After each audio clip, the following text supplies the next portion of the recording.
আকাশের কথা শুনে সন্ধ্যা আবারও মাথা নিচু করে তাকায়। আকাশের মুখাবয়ব এর পরিবর্তন নেই। সন্ধ্যা দু হাতের পান্তার প্লেট ধরে দ্রুত বসার থেকে উঠে দাঁড়ায়। মাথায় থাকা শাড়ির আঁচল ডান হাতে একটু টেনে নিয়ে মাথা নিচু করে দাঁড়ায়। আকাশ কিছু একটা ভেবে প্রশ্ন করে, তুমি শুনতে পাও? সন্ধ্যা বাঁকা চোখে তাকায় আকাশের দিকে। আকাশ ভুরু কোচকায়, আবারও জিজ্ঞাসা করে, ক্লিয়ার শুনতে পাও? সন্ধ্যা কিছুটা মাথা নিচু করে নেয়। এরপর মাথার উপর নিচ করে হ্যাঁ সূচক সম্মতি জানায়। আকাশ কেমন অদ্ভুতভাবে তাকায়। এটা কিভাবে সম্ভব? কথা বলতে পারে না অথচ স্পষ্ট শুনতে পায়। আপনা আপনি মুখ থেকে বেরিয়ে এসে, ইন্টারেস্টিং তো। সন্ধ্যার কানে কথাটা যায়। মাথা উঁচু করে আকাশের দিকে অবাক হয়ে তাকায়। অনিকা আকাশের পাশে দাঁড়িয়ে বলে, কি ইন্টারেস্টিং রে? আকাশ থতমত খেয়ে তাকায় অনিকার দিকে। অনিকা সন্ধ্যাকে পান্তার প্লেট নিয়ে দাঁড়িয়ে থাকতে দেখে বলে, পান্তা খাও নাকি তুমি? আমারও বেশ লাগে খেতে। সন্ধ্যা চুপচাপ অনিকার দিকে চেয়ে রইল। অনিকা বুঝতে পারছে না সন্ধ্যা আসলে কে। সন্ধ্যা মেঝেতে বসে খাওয়া ব্যাপারটা চোখে পড়ছিল। সে ভেবেছিল সন্ধ্যা আকাশদের বাড়ির কাজের লোক। ভাবনা অনুযায়ী আকাশকে উদ্দেশ্য করে বলে, নতুন কাজের লোক আনছিস নাকি রে? কথাটা আকাশ সহ তার মা আসমনি নেওয়ান শুনতে পায়। রান্নাঘর থেকে আনা হাতে পায়েসের বাটি টেবিলের উপর রেখে এসে সন্ধ্যার হাত ধরে শক্ত গলায় বলে, ওই আমার মেয়ে। অনেকে অবাক হয়, আকাশের বোন কবে জন্মালো, তা আবার এত বড়। আসমনি নেওয়ান সন্ধ্যাকে টেনে নিয়ে গিয়ে চেয়ারে বসিয়ে দেয়। এরপর হাতের প্লেট টেবিলের উপর রেখে বলে, চেয়ার টেবিল রাইখা মাটিতে বসে খাইস কেন? আর একদিন দেখলে মায়ের খাবি আমার হাতে। সন্ধ্যা মন খারাপ করে বোঝায় আর মাটিতে বসে খাবে না। আসমানি নেওয়ান অনিকার উদ্দেশ্যে বলে, তুমি আসো মা, বইসে খাও। অনিকা সন্ধ্যার দিকে চেয়েছিল। আসমানি নেওয়ানের কথায় এগিয়ে গিয়ে সন্ধ্যার পাশে বসলো। মেয়েটিকে এটা নিয়ে তার মনে বেশ কৌতূহল জাগছে। আসমানি নেওয়ান রান্নাঘরের দিকে গেলে অনিকা সন্ধ্যার উদ্দেশ্যে বলে, তোমার নাম কি? সন্ধ্যা মাথা নিচু করে নীরবে চেয়ে আছে অনিকার দিকে। অনিকা সন্ধ্যার থেকে কোনো রেসপন্স না পেয়ে আরও বেশ কয়েকবার জিজ্ঞাসা করে, কিন্তু সন্ধ্যা থেকে কোনো উত্তর না পেয়ে বেচারি হতাশ হয়। এরপর আসমনি নেওয়ান রান্নাঘর থেকে এসে অনিকাকে সন্ধ্যার নাম জিজ্ঞাসা করছে শুনতে পেয়ে বলে ওঠে, ওর নাম সন্ধ্যা, ওই কথা কইতে পারে না। কথা শুনে অনিকা বিস্ময়ের দৃষ্টিতে তাকায় সন্ধ্যার দিকে। সন্ধ্যা অনিকার দিকে চেয়েছিল। অনিকা মৃদু স্বরে বলে, সরি, আমি আসলে বুঝতে পারিনি। সন্ধ্যা মাথা নেড়ে মৃদু হাসলো। সামনে তাকালে দেখলো আকাশ তার দিকে চেয়ে আছে। সন্ধ্যার বিব্রত লাগে। মাথা নিচু করে বাকি খাবারটুকু খাওয়ায় ব্যস্ত। আসমানি নেওয়ান আকাশের দিকে তাকিয়ে বলে, আকাশ, একবার আমার ঘরে আইসো তো। আকাশ মৃদু স্বরে বলে, আচ্ছা। আকাশ মূলত সন্ধ্যাকে সেদিনের মারা থাপ্পড়ের জন্য ভীষণ অনুতপ্ত বলা যায়। ব্যাপারটা ভাবতেই কেমন যেন বিরক্ত হয় নিজের উপর। মেয়েটা কথা বলতে পারে না, তার উপর সে মেরেছে, এই ব্যাপারটা সে নিজেও মানতে পারে না। প্রয়োজন পড়লে সে বেহিসাব থাপ্পড় সহ আরও বহু শাস্তি দিতে জানে, যেমনটা আজ রেস্টুরেন্টে মেয়েটিকে থাপ্পড় মেরেছে। তবে সে এর জন্য বিন্দুমাত্র অনুতপ্ত নয়। কিন্তু সন্ধ্যার ব্যাপারটা তার ভীষণ গিল্টি ফিল হচ্ছে। এখন উপায় কি? সরি বলে দাও। কথাটা ভাবতে কেমন একটা তিতকুটে অনুভূতি হলো। আপনা আপনি ভেতর থেকে চলে এলো, অসম্ভব। এসব শব্দ সে উচ্চারণ করবে একদমই সম্ভব না। সন্ধ্যা তার খাওয়া শেষে হাতের প্লেট নিয়ে রান্নাঘরের দিকে যায়। অনিকা সন্ধ্যাকে দেখছে আর একটু একটু করে পায়েস খাচ্ছে। পায়েস তার বেশ পছন্দ, কিন্তু সে মনোযোগ দিয়ে খেতেও পারছে না। আকাশের মা নিজের মেয়ে বলে পরিচয় দিল মেয়েটিকে। বেচারি এই ভাবনায় ব্যস্ত। অনিকা চেয়ার থেকে উঠে আকাশের সামনে দাঁড়িয়ে কৌতূহল হয়ে প্রশ্ন করলো, ওই মেয়েটি তোদের কে হয়?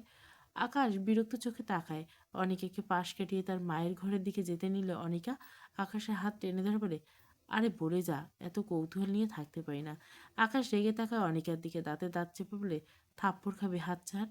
অনিকা কিছু বলতে গিয়ে দেখলো তার সামনে সন্ধ্যা দাঁড়িয়ে।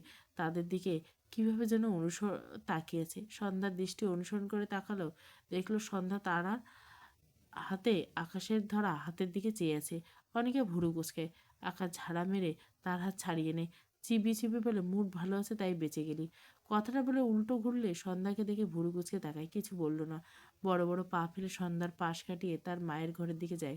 অনেকে পিছন থেকে বলে, আরে ভাই, আমার বহু সুন্দর এক জামাই আছে, ওকে রেখে তোকে নিয়ে ভাববার টাইম নেই আমার। এহেন স্বর্ণকরদের সোনা চুরি করলেও এমন ছ্যাদ করে ওঠে না, আর একে টাচ করলেই যেন চামড়া ঝলসে যায়।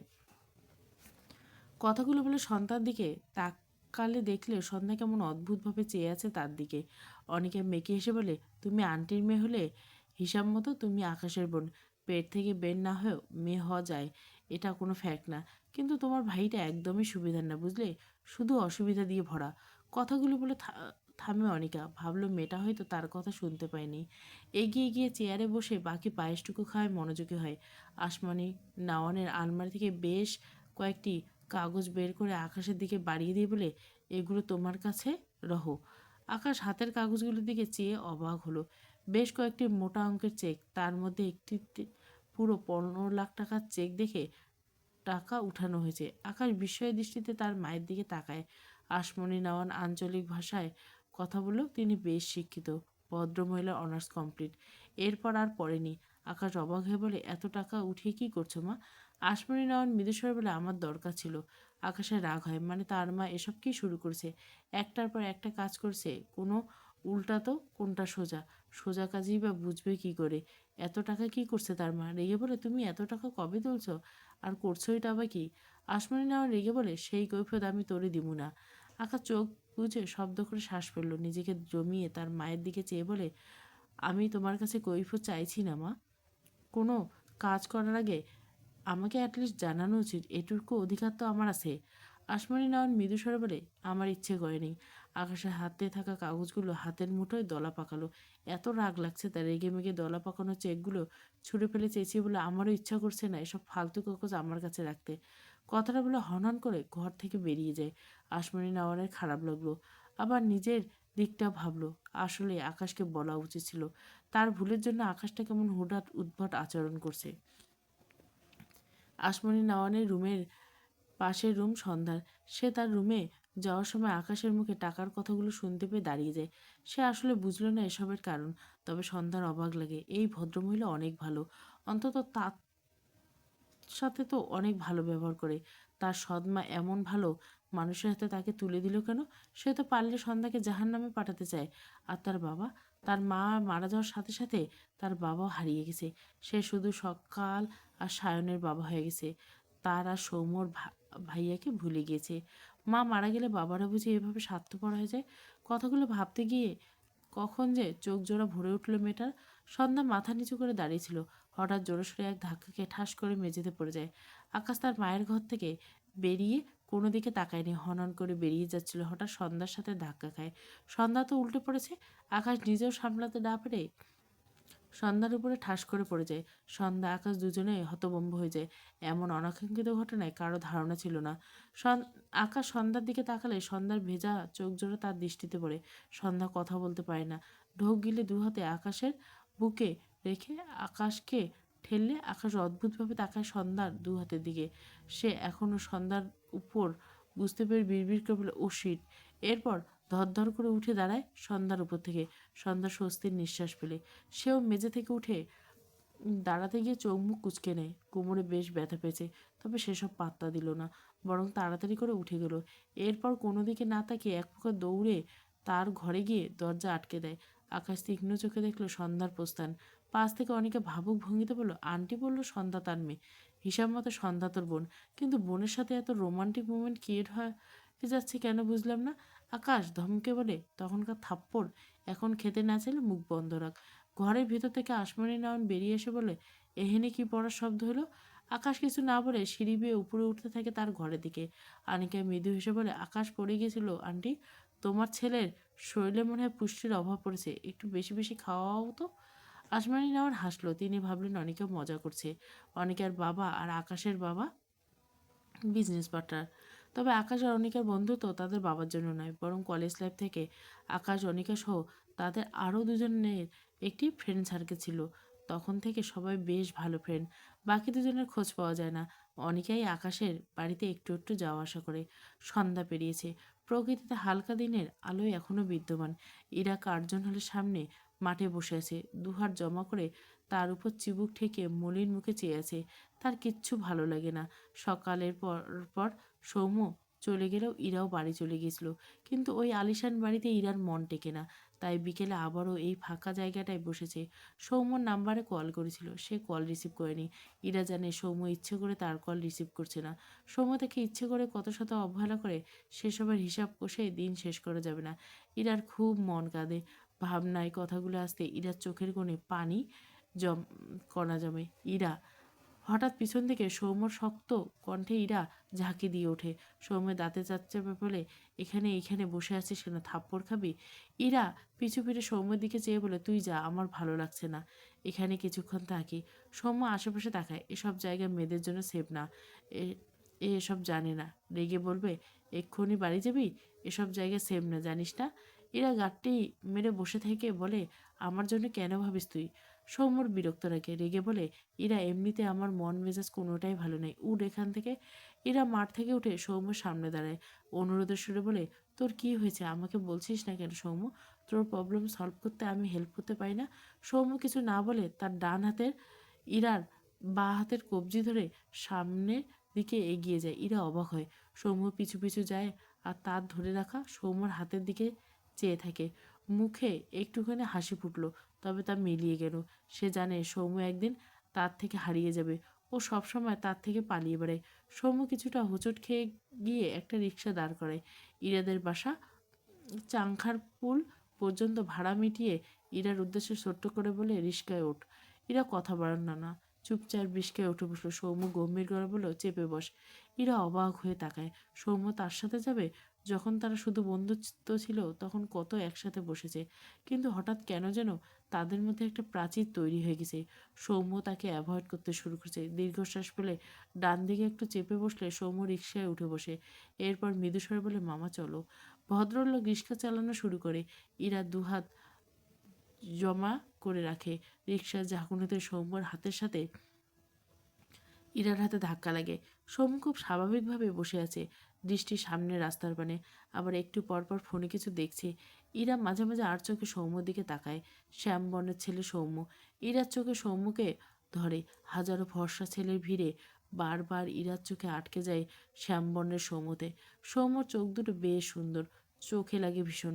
প্রথম যেদিন সৌম্য তাদের বাড়িতে গিয়েছিল সেদিন তার মা সৌম্যকে দেখে মন্তব্য করেছিল, ছেলেটির চোখ দুটো মনে হয় আট করা। ইরা ভীষণ হেসেছিল সেদিন তার মায়ের কথায়। সম্মত বিব্রত বোধ করা। ইরা কত রেগে মজা করছিল সৌম্যর সাথে। সৌম্য রেগে যাচ্ছিল কিন্তু কিছু বলতে পারছিল না। সেসব দিনগুলো কেমন যেন হারিয়ে গেল। দীর্ঘশ্বাস ফেলে মেয়েটা। সৌম্য ঘেমে গিয়েছে বুঝতে পেরে ইরা সৌম্যর দিকে টিস্যু বাড়িয়ে দিলে সৌম্য তার ফোনে দৃষ্টি রেখে বলে, লাগবে না। ইরার মলিন মুখখানা আরও মলিন হয়। মন খারাপ করে বলে, তুই আমার কল রিসিভ করিস না কেন সৌম্য?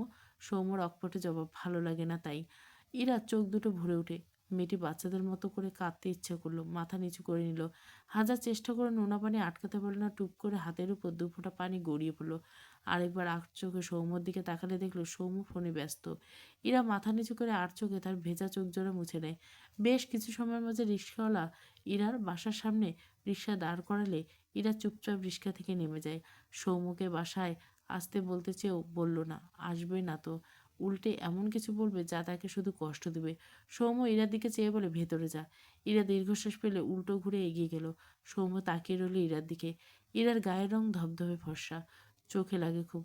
দীর্ঘ কপাল, গোলগাল মুখ, হাইট 5 ফুট 4, চোখে পড়ার মতো সুন্দরীরা। বাবার টাকার অভাব নেই, এক বাবার মেয়ে। অথচ এই মেয়ে সব পিছে ফেলে সৌম্যর পিছনে পড়েছে। কি আছে সৌম্যর? কিচ্ছু নেই তার। যা আছে সবই তো দুঃখ। সৌম্যর কথাগুলো ভেবে চাপা শ্বাস ফেলল। ইরা যতক্ষণ দেখা গেল দেখলো, একবারের জন্য চোখ এদিক এদিক নেয়নি। ইরা মেইন গেটের ভিতরে পা রেখে সৌম্যর দিকে তাকালে সৌম্য সাথে সাথে দৃষ্টি নামিয়ে নেয়।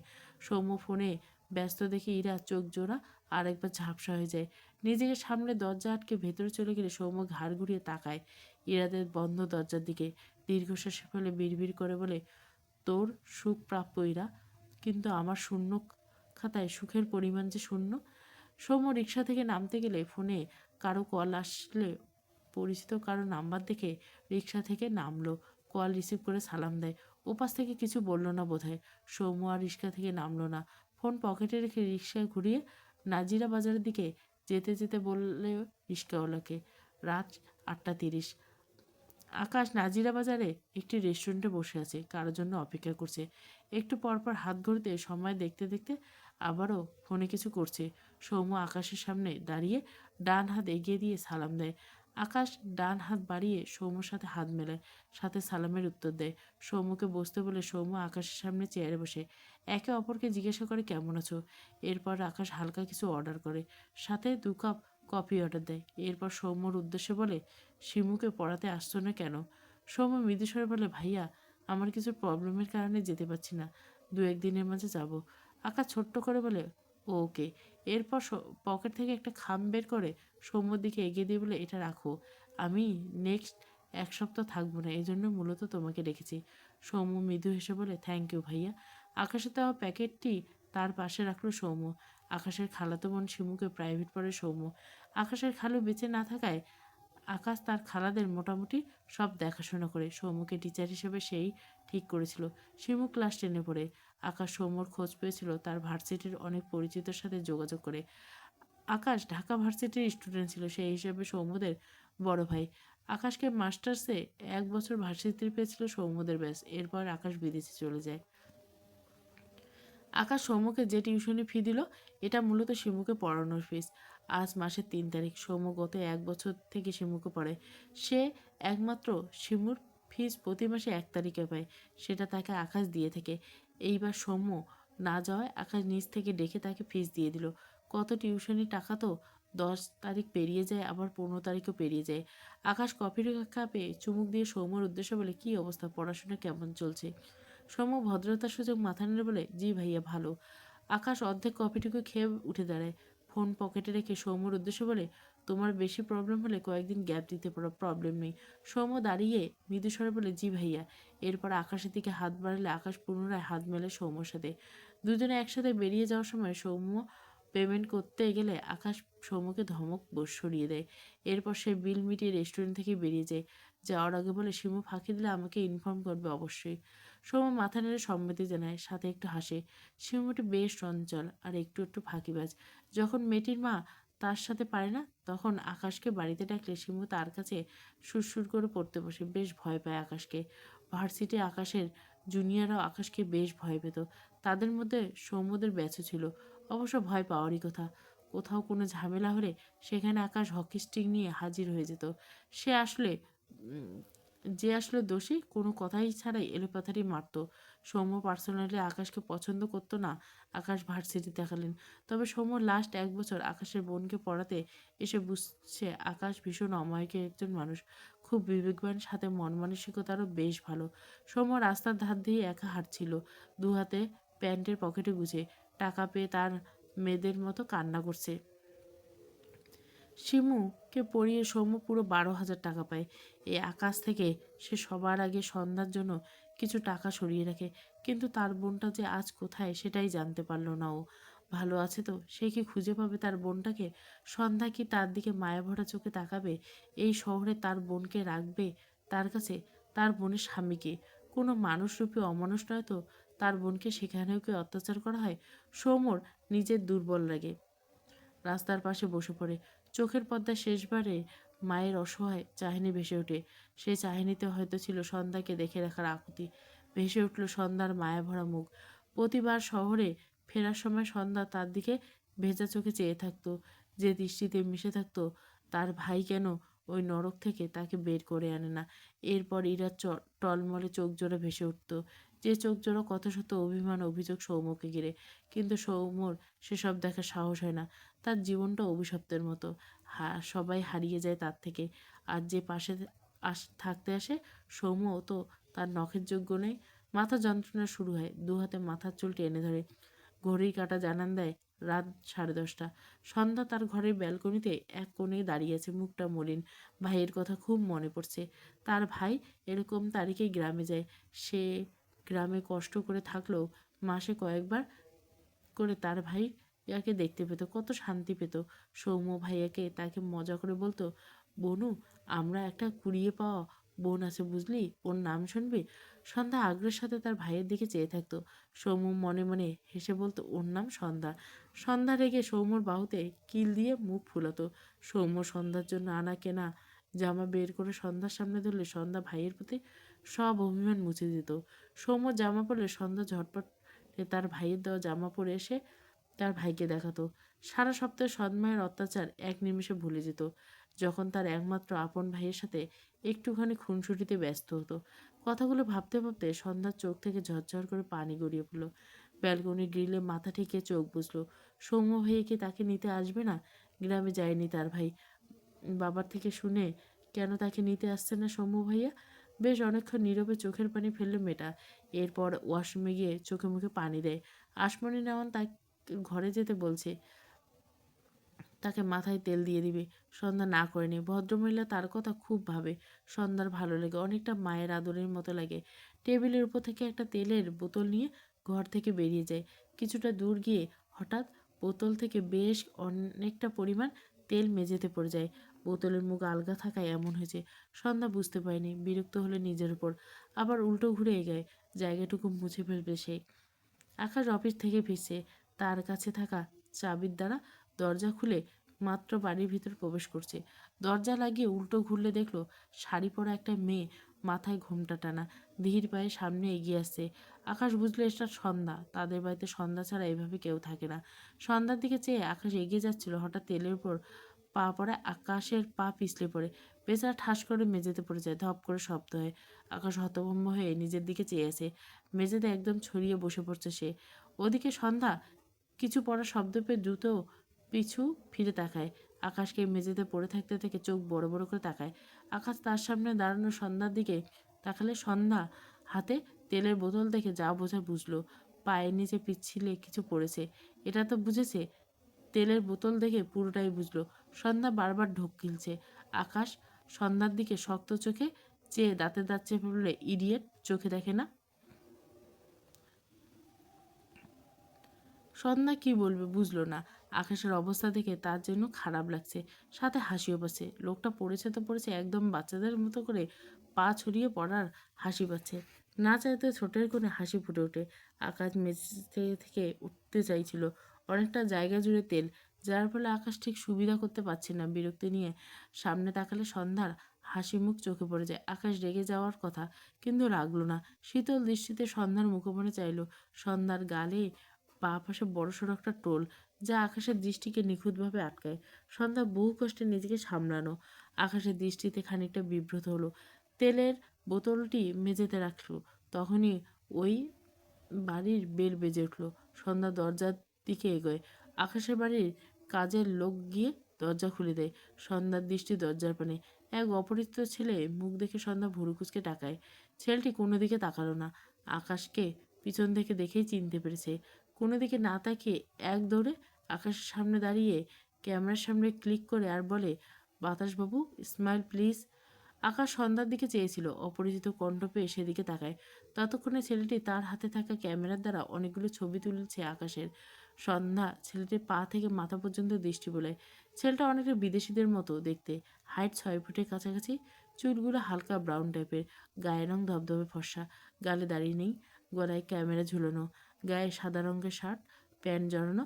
পিঠে একটা ব্যাগ। আকাশ রেখে বলে, অরুণ, ক্যামেরা ভাঙতে না চাইলে সবগুলো পিক ডিলিট করবো। অরুণ দাঁত কেলিয়ে বলে, ঝাক্কাস আসছে পিকগুলো। সবগুলো ভার্সিটি ভাইরাল করে দিব আজকে। জোশ হবে না মামা? আকাশ ততক্ষণে উঠে দাঁড়ায়।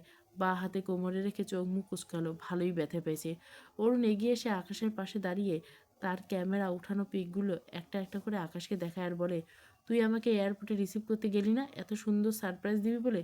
তোকে সত্যি বাবু লাগছে রে। আকাশ খপ করে অরুণের ক্যামেরা ধরতে গেলে অরুণ দ্রুত তার ক্যামেরা সরিয়ে নেয়। আকাশ তার দিকে এগিয়ে আসলে অরুণ রাত দিয়ে কয়েক পা সরে যায়। আকাশ অরুণের পিছে যায় অরুণের ক্যামেরা ধরতে। অরুণ দৌড়তে দৌড়তে বলে, তুই ভার্সিটির বড় ভাই, তোকে সব থেকে দেখার অধিকার আছে জুনিয়রদের। তুই এভাবে ওদের বঞ্চিত করতে পারিস না। আকাশ অরুণের পিছে দৌড়ায় আর বলে, তোর নুট ছেড়ে জুনিয়রদের হক পূরণ করবো বেয়াদব। অরুণ সোফার উপর লাফ দিয়ে অপর পাশে যায়। ডান দিকে আসমানি নাওয়ানকে দেখে বলে, আন্টি, তোমার ছেলে অশ্লীল কথাবার্তা বলে। আমি কিন্তু পেকে যাচ্ছি। আসমানি নাওয়ান এবার অরুণের দিকে তাকায়, আর একবার আকাশের দিকে। সন্ধ্যা নিজেও চোখ বড় বড় করে চেয়েছিল। মনে হচ্ছে দুটো বাচ্চা ছেলে বাড়িতে দৌড়ঝাঁপ করছে। আকাশ সোফা ডিঙিয়ে লাফ দিয়ে অপর পাশে যায়। তাদের ভার্সিটি গ্রুপে এসব পিক দিলে তার মান সম্মান থাকবে না। যে কোনোভাবে অরুণের হাত থেকে ক্যামেরা নিয়ে ডিলিট করতে হবে। সেজন্য আকাশ সব রেখে অরুণের পিছু নিয়েছে। অরুণ দৌড়তে দৌড়তে সন্ধ্যার সামনে গিয়ে দাঁড়ায়। আর এটা কে? High sweetheart. কথাটা বলে আকাশ তার কাছে দেখে বাম দিকে দৌড় দিতে গেলে তেলের উপর পিছলে খেয়ে ঠাস করে পড়ে যায়। বেচারা চেঁচিয়ে ওঠে। সন্ধ্যার চোখ আগের চেয়েও বড় হয়ে যায়। হায় আল্লাহ, তার জন্য এসব কি হচ্ছে?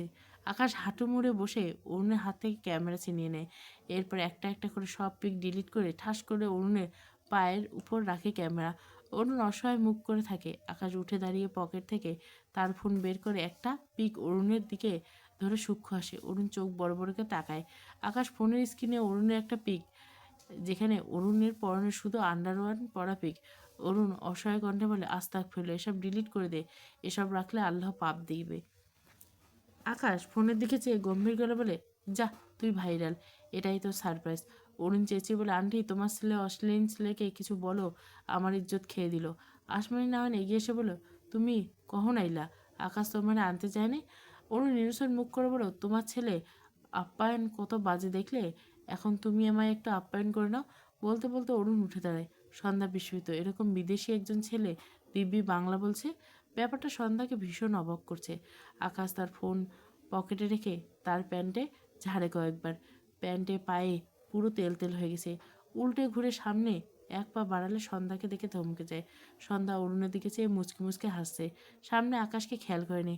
আকাশ সন্ধ্যার দৃষ্টি অনুসরণ করে একটু ঘাড় ঘুরিয়ে তাকালে দেখলো অরুণের দিকে চেয়ে সন্ধ্যা হাসছে। আকাশ বিরক্ত হলো। সন্ধ্যার দিকে এগিয়ে গম্ভীর গলায় বলল, ওর আনলিমিটেড গার্লফ্রেন্ড আছে। কথাটা কানে আসতে সন্ধ্যা দ্রুত তার সামনে দাঁড়ানো আকাশের দিকে তাকায়। চোখে মুখে কিছুটা বিস্ময়। আকাশ কপালে বিরক্তির ভাঁজ ফেলে সন্ধ্যার দিকে তাকিয়েছে। সন্ধ্যা আকাশের দিকে তাকিয়ে না চাইতেও হেসে ফেলে। আকাশ অবুঝ নয়নে সন্ধ্যার দিকে তাকায়। সন্ধ্যা মাথা নিচু করে মুখে হাত দিয়ে হাসি থামাতে চায়। মেয়েটির হাসির শব্দ নেই, কিন্তু গালে বা পাশে সৃষ্ট গভীর টোল স্পষ্ট দৃশ্যমান। আকাশের দৃষ্টি সেটায় আটকায়। সন্ধ্যার হাসি থামছে না। শেষ কবে এতে এসেছে তার মনে পড়ে না। আকাশের মাথার ডান পাশে কিছু পরিমাণ চুলে একটা প্রজাপতি আকারে ক্লিপ আটকানো। সন্ধ্যা বাচ্চা গেলে এভাবে তার মাথায় চুলে আটকাতো। আকাশকে জোকারদের মতো লাগছে। সন্ধ্যা মাথা নিচু করে আকাশের দিকে তাকালে আকাশের দৃষ্টি তার দিকে, বুঝতে পেরে মুখে লেপটানো হাসির রেশ মুছে আসে। ফলস্বরূপ গালে সৃষ্ট অদৃশ্য টোল। আকাশ বিরক্ত হয়, একটু নেয় বরং অনেকটা। সন্ধ্যার চোখের দিকে তাকিয়ে বিরক্ত মাখা কণ্ঠে বলে, হাসো। সন্ধ্যা বোকা বাঁকা চোখে তাকায় আকাশের দিকে। আসমনি নারায়ণ অরুণকে আকাশের সাথে যেতে বলে সন্ধ্যার পাশে এসে দাঁড়ায়। এরপর আকাশকে উদ্দেশ্য করে বলে, অরুণীরে তোমার ঘরে নিয়ে যাও আকাশ, ওর জন্য ঘর পরিষ্কার করা হয়নি আজ। আকাশ দ্রুত সন্ধ্যার উপর থেকে দ্রুত নজর সরিয়ে ফেলে। নিজের কাছে ভীষণ বিরক্ত হয়। কি অদ্ভুত, সে কি বাচ্চা নাকি? আসমানি নেওয়ার আকাশের চুল থেকে ক্লিপ খুলে দিয়ে বলে, মাইয়াগু ক্লিপ পইরা আসো কেন? আকাশ তার মায়ের হাতের দিকে তাকালে মেয়েদের ক্লিপ দেখে বুঝলো এটা অরুণের কাজ। অরুণ সিঁড়ি বেয়ে উঠে তার পিছু ফিরে তাকে দাঁত কেলে হাসছে। আকাশ রাগে তাকায়।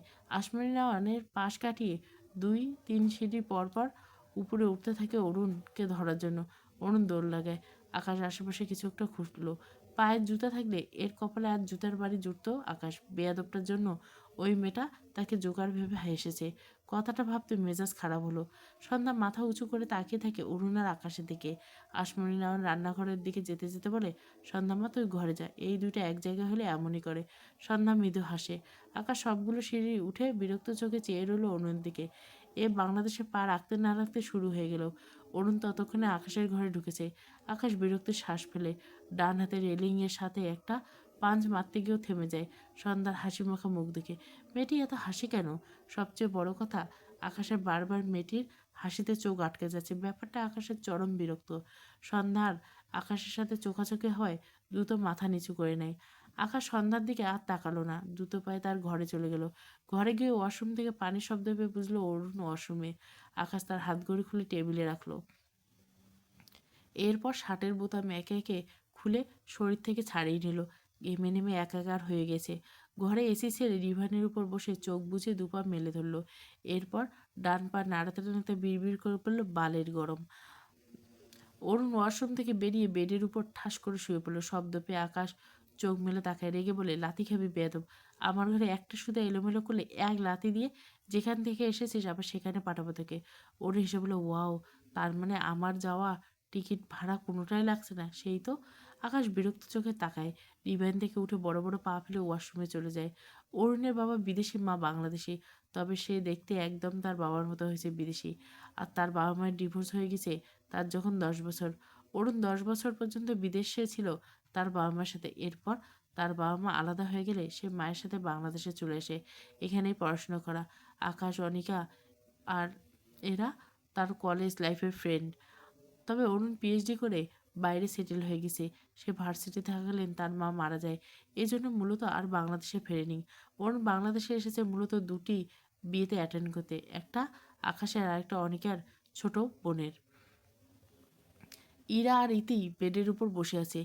ইতি মূলত ইরাদের বাড়িতে বেড়াতে এসেছে। ইরাকে মন খারাপ করে বসে থাকতে দেখে ইতি ইরার দিকে এগিয়ে গিয়ে বলে, ইরা আপু, কী হয়েছে গো তোমার? ইরা বেডের সাথে হেলান দিয়ে দুপা কিছুটা ভাঁজ করে বসে আছে। কোলের উপর ফোন রেখে এক ধ্যানে ফোনের দিকে চেয়ে আছে। এখন রাত প্রায় 12টার কাছাকাছি। ইরা সৌম্যকে মেসেজ দিয়েছে রাত 10টায়, এখনও সিন হয়নি। অথচ সৌম্য অনলাইনে। মাঝে কতবার কল দিয়েছে, এখনও বাঁচতে একাই কেটে গিয়েছে। তো কখনো সৌম্য কল কেটে দিয়েছে। ইরা চোখ জোড়া ঝাপসা। ইতি ইরাকে ঝাঁকে বলে, ও ইরা আপু। ইরা ঝাঁকি দিয়ে ইতির দিকে তাকায়, দ্রুত চোখ মুছে নিজেকে সামনে নেয়। এরপর মৃদু হেসে বলে, হ্যাঁ কিছু বলছিলে? ইতি মন খারাপ করে বলে, তোমার কি হয়েছে ইরা আপু? ইরা মাথা নেড়ে বলে, আর কিছু না। ইতি ইরার দিকে চেয়ে রইল। দৃষ্টি ঘুরিয়ে ইরার ফোনের দিকে তাকায়। সেখানে লেখা, সৌম্য, বাসায় পৌঁছেছিস রাত 10টা। সৌম্য, 10:30। সৌম্য, বল প্লিজ 11টা। সৌম্য, একটা রিপ্লাই দিবি 11:30। সৌম্য, একবার মেসেজ সেন্ড করবি 11:45। এভাবে 5টি মেসেজ হোয়াটসঅ্যাপে সেন্ড করা, অথচ রিপ্লাই আসেনি। ইতির খুব মন খারাপ হয়। সে সব কিছু জানে। মৃদু হেসে বলে, ইরা আপু, সৌম্য হয়ে তোমাকে অনেক ইগনোর করে, তাই না? ইরা হাঁটু দুটো বুকে ঠেকিয়ে ডান গাল হাঁটুতে ঠেকিয়ে রাখলো। এরপর চোখ বুজে নেয়। বদ্ধ চোখের পাতা ভেদ করে দুফোঁটা পানি বেরিয়ে আসে। ইতি দেখতে পেল না তা। মন খারাপের রেশ নিয়ে মেয়েটি মৃদু স্বরে বলে, সে তোমাকে এত ইগনোর করে তবু কেন তাকে ভুলতে পারছে না? ইরা মনিন গেল বলে, কারণ আমি সৌম্যর যত্ন বুঝতে শিখেছি। সে যত্ন তো তোমায় বন্ধু হিসেবেও করতে পারি। ইতির কথা ইরা আর বলার মতো আর কিছু খুঁজে পেল না। ইতি আবারও বলল, তোমার সৌম্য ভাইকে ভুলে যাওয়া উচিত ইরা আপু। কথাটা শুনতে ইরার বুকে চিনচিন ব্যথা ওঠে। একটু টু শব্দ পর্যন্ত করলো না। ইতি আবারও বলল, তুমি তো গল্প করছিলে সৌম্য ভাইয়ের একটা নিজের বাড়ি পর্যন্ত নেই। তার বাবা বলতে গেলে তাকে ভুলে গেছে। আমি জানি সৌম্য ভাই খুব ভালো মানুষ, কিন্তু সে কিচ্ছু করে না। তোমার ভবিষ্যৎ একদম অন্ধকার। পরবর্তীতে সে যদি চাকরিও পায় তবু মোটামুটি কোনোভাবে চলে যাবে। তুমি ওই পরিবেশে কখনো নিজেকে মানাতে পারবে না। সবচেয়ে বড় কথা, তুমি তো চেনো মামাকে। তুমিও মরে গেলেও মামা তোমাদের মানবে না। ইতির কথাগুলো শুনে ইরার বুকে চিনচিন ব্যথা ধীরে ধীরে সারা শরীরে বিদ্যুতের গতিতে ছড়িয়ে পড়ল। ইরার চোখে পদ্মার শ্যামবর্ণের সৌম্যর ক্লান্তি মাখা মুখটা ভেসে উঠল, যার চোখে মুখে কত মায়া। ইরার চোখের কোণে পানির কণা জন্মালো।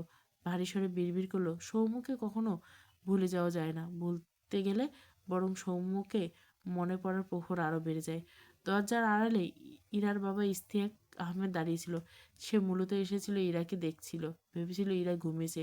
সকালে থাপ্পড় মেরেছিল, এই জন্য একটু খারাপ লাগছিল। কিন্তু ইরা আর ইতির কথাগুলো শুনে ইরার প্রতি তার সব খারাপ লাগা এক নিমেষে মিলিয়ে গেল। অগণিত রাগ এসে ভর করলো তার উপর। সে আজ সন্ধ্যার পর পর ইরা আর একটা ছেলেকে রিস্কার পাশাপাশি বসে থাকতে দেখেছিল। যখন দেখেছিল তখনই সন্দেহ হয়েছিল, কারণ অনেক আগে থেকে ইরার অনেক ছেলে ফ্রেন্ড ছিল, অনেকে বাসায় আসতো। তাই ব্যাপারটা প্রথমে আমলে নেয়নি, কিন্তু এখন কথাগুলো শুনতে পেয়ে ইরার বিয়ে না করার ব্যাপারটা খুব ভালোভাবে ক্লিয়ার হলো। শক্ত কণ্ঠে বিড়বিড় করলো, সৌম্য। এরপর ইশতিয়াক আহমেদ যেভাবে এসেছিল সেভাবে নিঃশব্দে জায়গাটি প্রস্থান করলো। এরপর কাউকে কল করে বলে, ঢাকা ভার্সিটিতে মাস্টার্সের ফার্স্ট ইয়ারে সৌম্য নামে কোনো ছেলে থাকলে সেই ছেলে A to Z ডিটেলস আমাকে পাঠাও। ইরা ভার্সিটি থেকে প্রথম খোঁজা শুরু করলো। ছেলেটি ইরার ভার্সিটি না হলেও বাংলাদেশে যেখানেই থাকুক ইশতিয়াক আহমেদ ঠিক খুঁজে বের করবে। রাতের খাবার খেয়ে কিছুক্ষণ আগে ঘরে এসেছে আকাশ আর অরুণ। অরুণ ডিভাইনের উপর বসে ফোনে মগ্ন। আকাশ রকিং চেয়ারে ডান পা বাঁ পায়ের উপর তুলে বসে আছে। কোলের উপর ল্যাপটপ রেখে তাতে কাজ চলছে, সম্পূর্ণ মনোযোগ সেদিকে। দু হাতে 10 আঙ্গুল অনর্গল চলছে। দৃষ্টি ল্যাপটপের স্ক্রিনে নিবন্ধ, চোখে মুখে বিরক্ত। বেশ কিছুক্ষণ পর বিরক্তিসূচক শব্দ করে আকাশ চেয়ারের হাতলে একটা পাঞ্চ মারে আকাশ। এরপর চেয়ারে হেলান দিয়ে চোখ বুজলো। বেশ কিছুক্ষণ ওভাবেই থেকে আবারও চোখ মেলে তাকায়। এরপর কাউকে কল করে ল্যাপটপ থেকে। উপাস থেকে সাথে সাথে রিসিভ হলে আকাশ এগিয়ে বলে, বাংলা বোঝো না তুমি? তোমার জন্য আমি এখন জাপানিজ ভাষা শিখবো। অপর পাশে একটা মেয়ে, সে আকাশের অফিসের স্টাফ। সে মিনমিন স্যার বলে, সরি স্যার। আকাশ বিরক্ত করে বলে, কিসের সরি? সরি তোমার কাছে রাখো আর আমার কাজ করো। মেয়েটি বলে, জি স্যার। অরুণ হঠাৎই শব্দ করে বলে ওঠে, বাবু খাইছো? আকাশের ফোনের এপাশে মেয়েটি থতমত খেয়ে যায়। আমদা আমদা করে বলে, জি স্যার। আকাশ কট করে কল কেটে অরুণের দিকে তাকায়। অরুণের কানে ব্লুটুথ। আকাশের দিকে চোখে পড়লে ভুরু কুচকে তাকায়। আকাশের দৃষ্টিকে পাত্তা না দিয়ে সে তার কাজে ব্যস্ত। আকাশ রেগে বলে, তুই উল্টোপাল্টা বললি কেন? আমার অফিসের স্টাফ ভেবেছে আমি এসব উল্টোপাল্টা কথা বলছি। অরুণ তার কল মিউট করে ভুরু কুচকে বলে, আরে আমি আমার গার্লফ্রেন্ডের সাথে কথা বলছি। আকাশের দৃষ্টি নড়চড় নেই। অরুণ ডিভাইন থেকে উঠে তার কান থেকে একটা ব্লুটুথ খুলে আকাশের কানে দিয়ে দেয় আর বলে, বিশ্বাস করছিস না? এই নে, নিজেই শোন। আকাশ কিছু বলতে গিয়েও থেমে যায়। কতগুলো মেয়ের ভয়েস ওপাশ থেকে একসঙ্গে সবাই বলে বলে, বাবু মিস ইউ টু। অরুণ লাজুক হেসে বলে, ওরে আমার বাবু রে, লাভ ইউ সোনা ময়না পাখি। ওপাশ থেকে সবাই একসাথে বলে ওঠে, লাভ ইউ জানু। আকাশ খুক খুক করে কেসে ওঠে। বিস্ময়কণ্ঠে বলে, এতগুলোকে একসাথে সামলাস? ওর ন্যাকামো সুরে বলে, বাবু 2 মিনিট ওয়েট কর, আমাকে কি যেন কামড়েছে। ইস, কথাটা বলে কল মিউট করে ফেলে। ওপাশ থেকে সবাই বলে ওঠে, বাবু তোমাকে কি কামড়ালো? আমাকে বলো প্লিজ। অরুণ হেসে আকাশের উদ্দেশ্যে বলে, আরে আলাদা আলাদা করে কথা বলতে গেলে তো সারাদিন লাগবে, তাই এই টেকনিক। আকাশ চোখ মুখ কুচকে থাকে।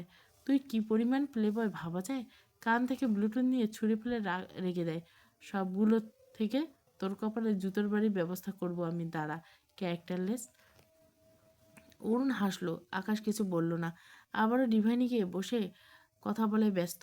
আকাশ ল্যাপটপে মনোযোগ নিবন্ধ করে একটা কফির অভাব বোধ করলো। বিরক্ত হলো খানিকটা, কিন্তু এতটুকু বিরক্ত কাজের প্রতি অনীহা আনতে পারেনি।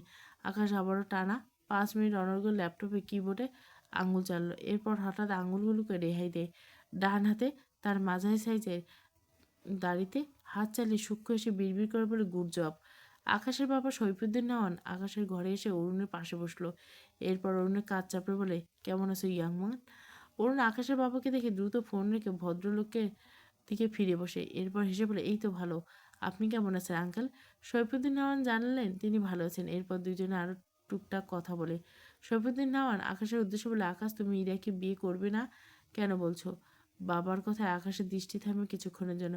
এরপর আবারও তার কাজে ব্যস্ত হয়ে পড়ে। আমার ইচ্ছে। সৈফুদ্দিন নেওয়ান বিরক্ত কণ্ঠে বলে, তুমি কি আমার সাথে মজা করছো? ইরাকে বিয়ে করবে না কেন?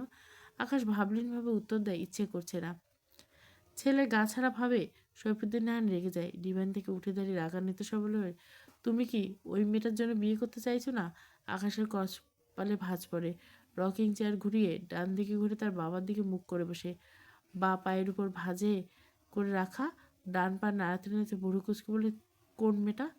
সৈফুদ্দিন নাওয়ান বিরক্ত কণ্ঠে বলে, ওই গেও মেয়েটা যাকে তোমার মা এনে রেখেছে। আকাশের কপালে সৃষ্ট ভাস শিথিল হয়। মৃদু স্বরে বলে, মেয়েটির সুন্দর একটা নাম আছে, সন্ধ্যা। নাম ধরে বলো। আকাশের বাবা রেগে বলে, ও নামও জানা দেখছি। আকাশ চেয়ারে হেলান দেয়। বা হাতে ডান হাতের শার্টের হাতা কনুইয়ের উপর তুলে গম্ভীর স্বরে বলে, জানবো না কেন? তুমি শুধু তোমার বউয়ের খোঁজ রাখো, বাট আমি বাড়ির সবার খোঁজ রাখি। তাছাড়া আমি উকিলের সাথে কথা বলছি, 6 মাসের মধ্যে আমাদের ডিভোর্স হয়ে যাবে। আকাশের কথা শুনে তার বাবা অবাক হয়ে যায়। তাহলে ইরিয়াকে বিয়ে করছো না কেন? আকাশ বিরক্ত কণ্ঠে বলে, বললাম তো ইচ্ছে করছে না। তাহলে আগে করতে চেয়েছিলে কেন? আকাশ 2 হাতে চুলের ভাঁজ চালায় আর বলে, এক্সপেরিমেন্ট করতে। এখন ভাবলাম বিয়ে ছাড়া আরও অনেক কিছু করার আছে, এই ফালতু ব্যাপারে নিজেকে জড়িয়ে লাভ নেই। আকাশের কথা শুনে সৈফুদ্দিন নওয়ান সহ অরুণ অদ্ভুত দৃষ্টিতে তাকায়। সৈফুদ্দিন নওয়ান বিস্ময় কণ্ঠে বলে, কখনো শুনেছ কেউ এক্সপেরিমেন্ট করতে বিয়ে করে? আকাশ ভাবে বলে, শুনিনি, নিজেকে দেখছি। চাইলে তুমিও আমাকে দেখতে পারো। অরুণ আকাশের কথা শুনে শব্দ করে হেসে ফেলে। সৈফুদ্দিন নাওয়ান বিরক্ত চোখে তাকায় অরুণের দিকে। অরুণ হাসি আটকে বলে, সরি আঙ্কেল, ব্রেক ফেল হয়ে গেছে। সৈফুদ্দিন নাওয়ান কিছু বললেন না। তিনি ছেলের হেয়ালিপনায় চরম বিরক্ত। বহু কষ্টে আকাশকে বিয়েতে রাজি করেছিল। এদিকে এই ছেলের মনে ছিল এক্সপেরিমেন্টের ধান্দা।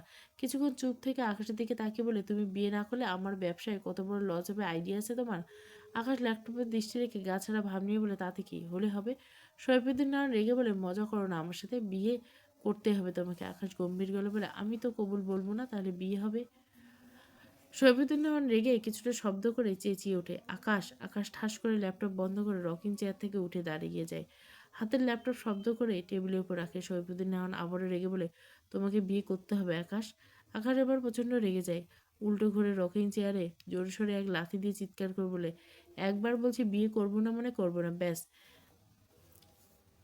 এতক্ষণ শান্ত ছিলাম, ভালো লাগছিল না তোমার?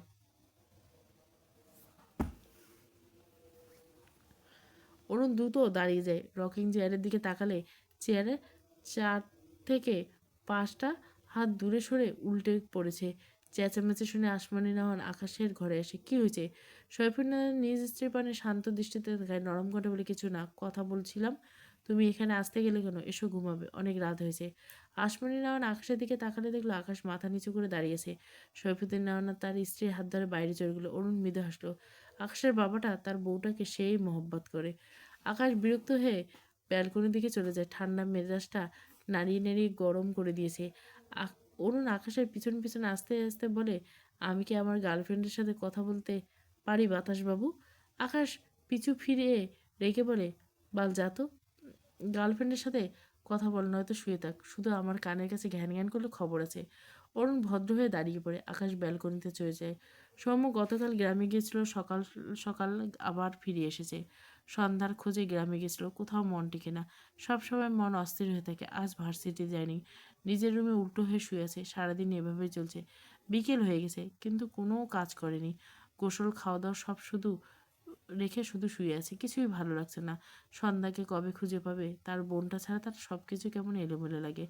ডান হাত বাড়িয়ে হাতিয়ে হাতিয়ে ফোন নেয়। এরপর ফোনের আলো অন করলে ইরার অনেকগুলো কল মেসেজে ভেসে। সৌম্য দীর্ঘশ্বাস ফেলে সব নোটিফিকেশন কেটে দেয়। চাপা শ্বাস ফেলে হাতের ফোন উল্টো করে রাখে। হঠাৎ কিছু মনে হলো। সময় নষ্ট না করে দুটো উঠে পড়ে। একটা টি শার্ট আর প্যান্ট নিয়ে ওয়াশরুমে যায়, বড় বড় পা ফেলে। 5 মিনিটের মাঝে শাওয়ার নিয়ে বের হয়ে আসে। কিছুই ঠিকঠাক করলো না। দু হাতে শার্টের হাতটা কবজি অবধি ছেড়ে দেওয়া। টেবিলের উপর থেকে ওয়ালেট আর ফোন নিয়ে বাড়ি থেকে বেরিয়ে যায়।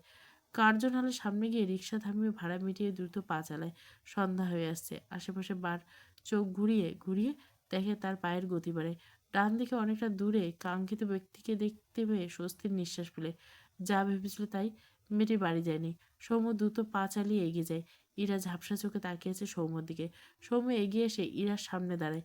ইরার চোখ দুটো লাল, ফর্সা মুখ হালকা ফোলা ফোলা। সৌম্য ঢোক গেলে মৃদুস্বর বলে, বাড়ি যাসনি কেন?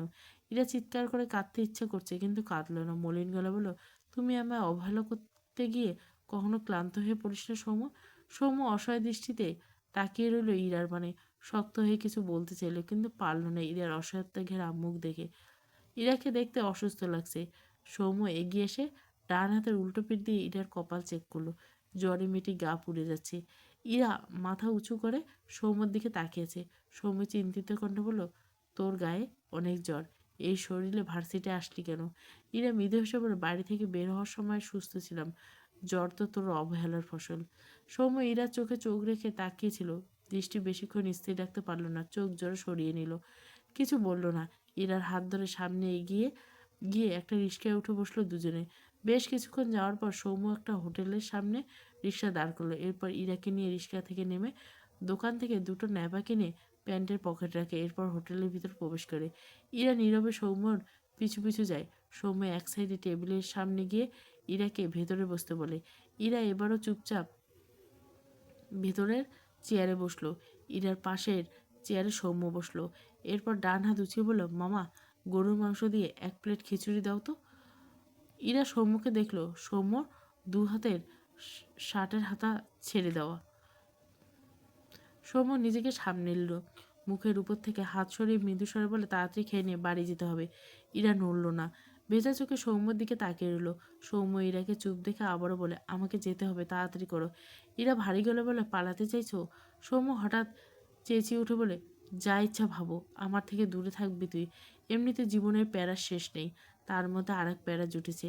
ইরা ঝাঁকি দিয়ে ওঠে। চোখ থেকে টুপ করে দুফোঁটা পানি গড়িয়ে পড়ে। আশেপাশে অনেকে তাকিয়েছে। ইরা মাথা নিচু করে নিল। চুপচাপ একটু একটু করে খিচুড়ি খেতে শুরু করলো। খিচুড়ি একটু করে নিচ্ছে আর সাথে পানি। সৌম্য আর চোখে দেখলো ইরার খাওয়া। ইরা বেশি খেতে পারল না, একটু খেয়ে রেখে দিল। সৌম্য কিছু বলল না, পকেট থেকে একটা ন্যাপা বের করে ইরার সামনে রাখলো। ইরা চুপচাপ নাপা খেয়ে নিল। সৌম্য দীর্ঘশ্বাস ফেলল, চেয়ার থেকে উঠে খাবারের বিল দিয়ে আসলো। এরপর ইরার উদ্দেশ্যে বলল, বাইরে আয়। ইরা এবারও সৌম্যর কথা মতো চেয়ার থেকে উঠে দাঁড়ালো। এরপর সৌম্যর পিছু পিছু হেঁটে যায়। সৌম্য বাইরে বেরিয়ে একটা রিক্সা ঠিক করে। ইরার দিকে তাকিয়ে কিছু বলার আগে ইরা রিক্সায় উঠে বসে। ডান সাইডে চেপে বসেছে ইরা, মাথা নিচু করে। সৌম্য বেশ কিছুক্ষণ ইরার দিকে চেয়ে থাকে। ধমক খেয়ে আদুরে মেয়ের মনে অভিমান জন্মেছে। সৌম্যর মনে প্রশ্ন থেকে, আচ্ছা মানুষ কাদের উপর অভিমান করে? যারা অভিমান ভাঙাবে তাদের উপরে করে, তাই না? কিন্তু ইরা কেন সৌম্যের উপর অভিমান করছে? ইরা কি জানে না সৌম্য কখনো ইরার অভিমান ভাঙাবে না? সৌম্যরা শুধু না পাওয়ার আক্ষেপে দীর্ঘশ্বাস ফেলতে পারে। সৌম্যদের পাগলামিতে মানায় না। ভাবনা নিয়ে সৌম্য ইরার পাশে উঠে বসলো। আবারও ভাবে, আচ্ছা সে কি ইরার সঙ্গ পেতে রিকশায় উঠে বসেছে? সাথে সাথে সৌম্যর ভেতর থেকে উত্তর আসে, না কখনো নয়। সৌম্যরা কখনো নিজের শখ আহ্লাদকে প্রশ্রয় দেয় না, তারা দায়িত্ব পালন করে। সে দায়িত্ব যতই কষ্ট থাকুক না কেন। সন্ধ্যাকে না পাওয়ার পর থেকে সৌম্যর খুব ভয় লাগে, যদি ইরাটা এভাবে হারিয়ে যায়। কিন্তু ইরা তো হারিয়ে যাবে, যে হারানোর ইরা অন্য কারো হয়ে যাবে। যে হারানোর সৌম্যর সাথে ইরার এপার ওপার হাজার কোটি মাইল দূরত্ব সৃষ্টি হবে। কথাগুলো ভেবে সৌম্য দীর্ঘশ্বাস ফেলে ব্যস্ত রাস্তার পানে তাকালো মলিন মুখে। ইরা আর চোখে সৌম্যর দিকে তাকায়, চোখের কোণে পানির কোণা। যতক্ষণ ইরা চলল, রিক্সা সৌম্যর দিকে তাকিয়ে রইল। সৌম্য রিক্সাওয়ালাকে রিক্সা থামাতে বললে তিনি থামালো না। সৌম্য ভদ্রলোককে ভাড়া মিটিয়ে দিয়ে রিক্সা থেকে নামে আর বলে, আমি বুঝেছি তোর সুন্দর জীবনের খুব নিখুঁত একটা বাধা আমি, তাই আর কখনো তোর সামনে আসবো না হয়তো। এবার তোর জীবন গুছিয়ে নে ইরা। কথাগুলো বলতে বলতে সৌম্য রিক্সার উল্টো দিকে হাঁটতে থাকে। ইরা রিক্সা থেকে নেমে ভাঙা গলায় ডাকলো, সৌম্য। সৌম্য তাকালো না, বরং পায়ের গতি বাড়ালো। ইরার চোখ ছাপিয়ে জল গড়িয়ে পড়লো। সৌম্য ধীরে ধীরে যত দূরে সরে যায়, যত মিলিয়ে যেতে থাকে ইরার চোখের পানির বাঁধ তত ভাঙে। রিক্সা চলে গেছে। রাস্তার অপর পাশে ইরাদের বাসা। সৌম্যকে একবার মিলিয়ে যেতে দেখা ইরা ফুপিয়ে কেটে ওঠে। রাস্তার পাশে হাঁটু মুড়ে বসে পড়ে। ইরা জানে সৌম্য এক কথার মানুষ। সৌম্য সত্যি আর আসবে না। সন্ধ্যা গড়িয়ে রাতের আধার নেমেছে ধরণীতে। ইরাদের বাসার রাস্তা বেশ ফাঁকা, তেমন মানুষ চলাচল করে না। ইরা দু হাতের মাঝে মুখ লুকে নিঃশব্দে চোখের পানি ফেলে। সৌম্য আর আসলো না ইরার পাশে। এভাবে রাস্তার পাশে বসায় সৌম্য ইরাকে আর ধমকাতে আসলো না। কথাগুলো ভেবে ইরার দলা পাখি কান্না আসে। ইরার মা দোতলার জানলার পাশে দাঁড়িয়ে ঝাপসা চোখে ইরাকে দেখে।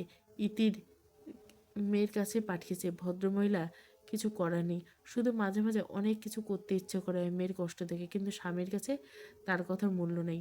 রাত তখন 10টার কাছাকাছি। আকাশ অফিস থেকে ফিরল মাত্র। রুমে এসে সর্বপ্রথম গায়ের ব্লেজার খুলে শার্ট খুলে ফেললো। এরপর কোনো দিকে না তাকিয়ে ওয়াশরুমের দিকে যেতে নিলে অরুণ ব্যালকনি থেকে এসে আকাশের বেডের উপর ঠাস করে শুয়ে পড়ল। আকাশ ভুরু কুচকে তাকায় অরুণের দিকে। গতরাতে এই বেয়াদবটার জন্য ঘুমাতে পারেনি। অতঃপর গম্ভীর গলা বলে, ওয়াশরুম থেকে বেরিয়ে যেন দেখে তুই এই রুমে নেই, নয়তো থাপ্পড়ায় একটা মাটিতে পড়বে না। কথাটা বলে ওয়াশরুমে চলে যায় আকাশ। অরুণ পাত্তা দিল না আকাশের কথা। সে ফোনে ব্যস্ত। 5 মিনিট যেতে না যেতে মাথায় কিছু একটা আসে।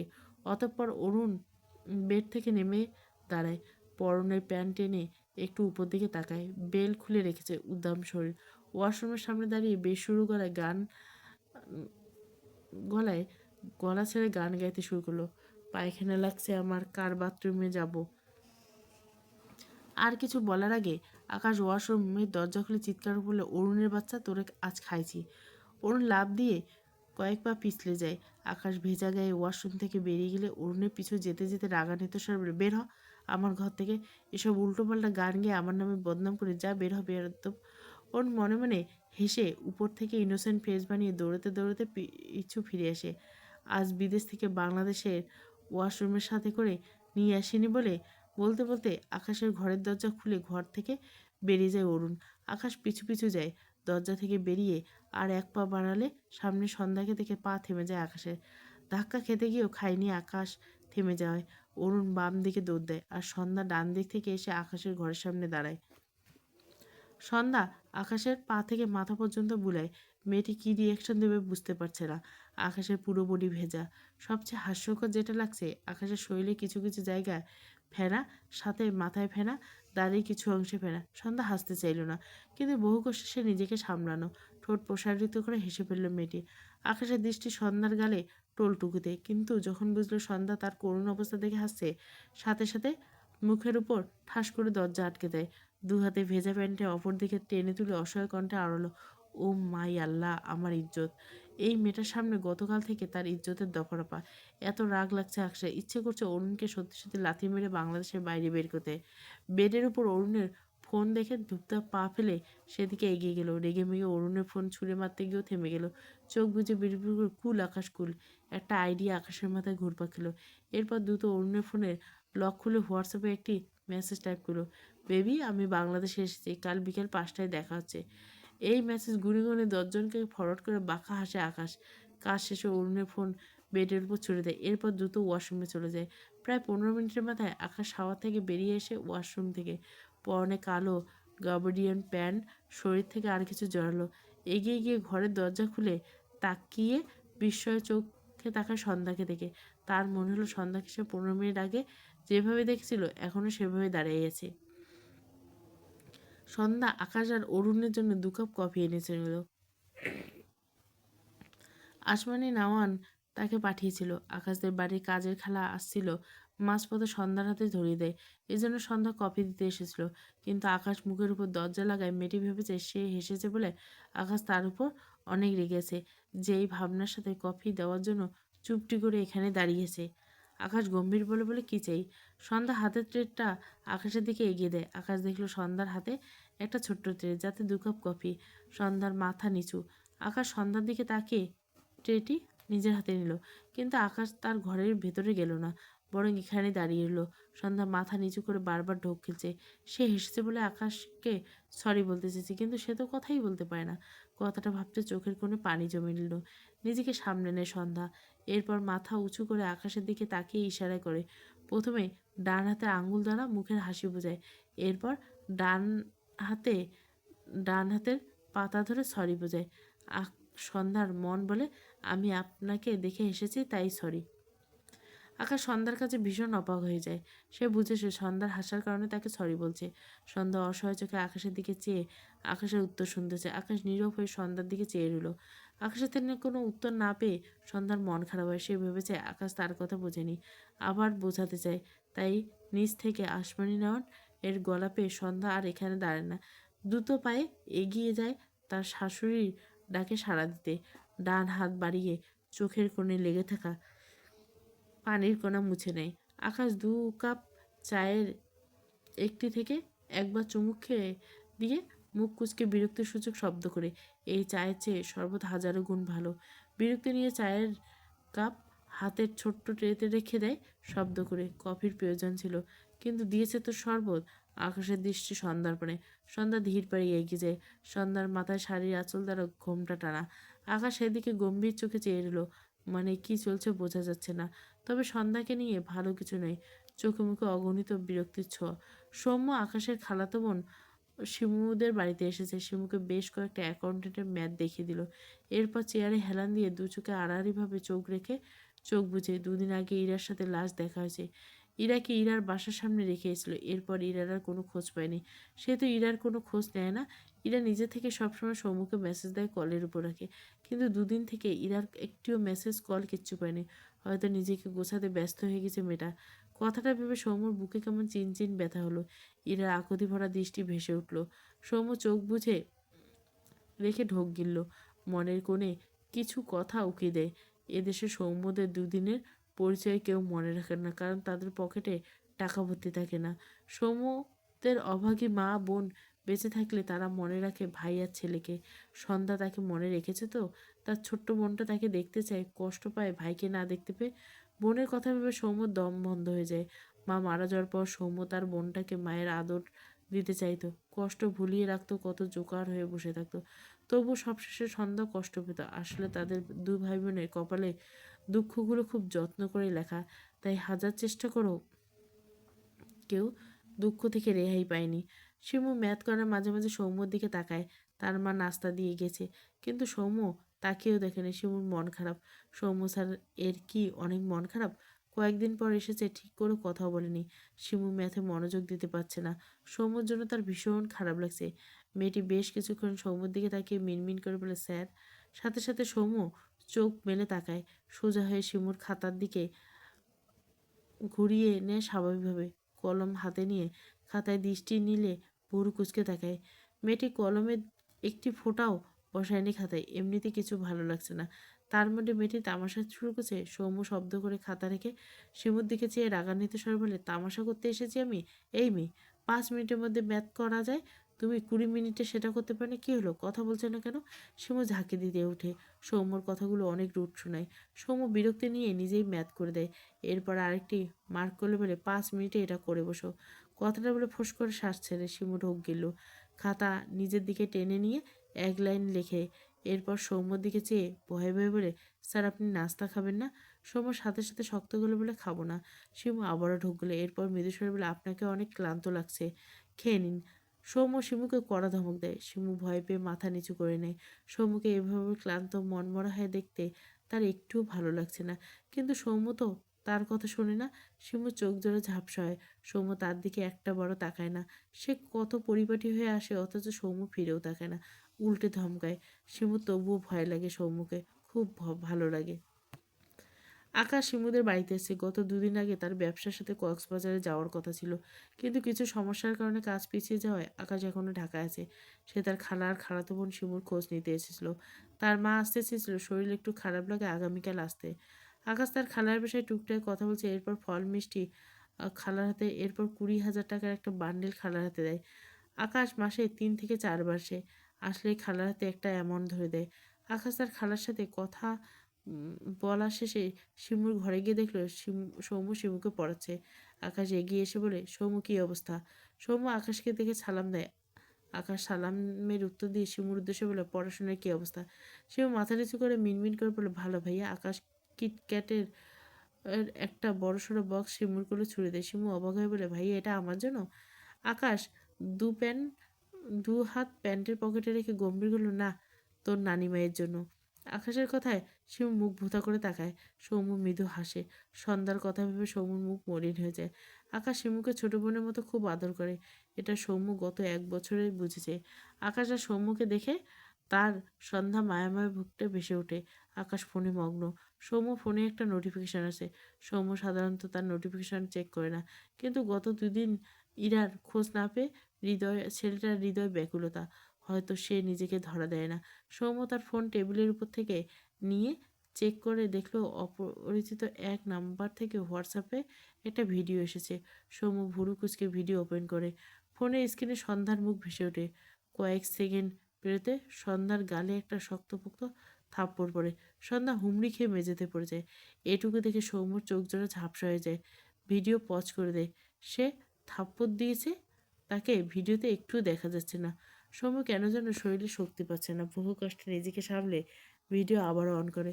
ফোনের স্ক্রিনে ভেসে ওঠে সন্ধ্যার কান্নামাখা মুখ। দেওয়ালে হেলান দিয়ে নিঃশব্দে কান্নার শব্দ। এরপর সন্ধ্যা কাঁদতে কাঁদতে ওভাবেই ঘুমিয়ে পড়ে। ভিডিওতে দেখে সৌম্যর ডান চোখ থেকে এক ফোঁটা পানি গড়িয়ে পড়ে। সৌম্য দ্রুত তার ডান হাতে বুড়ো আঙ্গুল দিয়ে ছিটকে ফেলে। কতদিন পর বোনটার মুখ দেখলো, তাও কতটা বিধ্বস্ত অবস্থায়। কান্নামাখা সন্ধ্যার মুখের দিকে চেয়ে সৌম্য পিকটির উপর ডান হাতের বুড়ো আঙ্গুল রেখে বিড়বিড় করলো, বনু আমার কলিজা।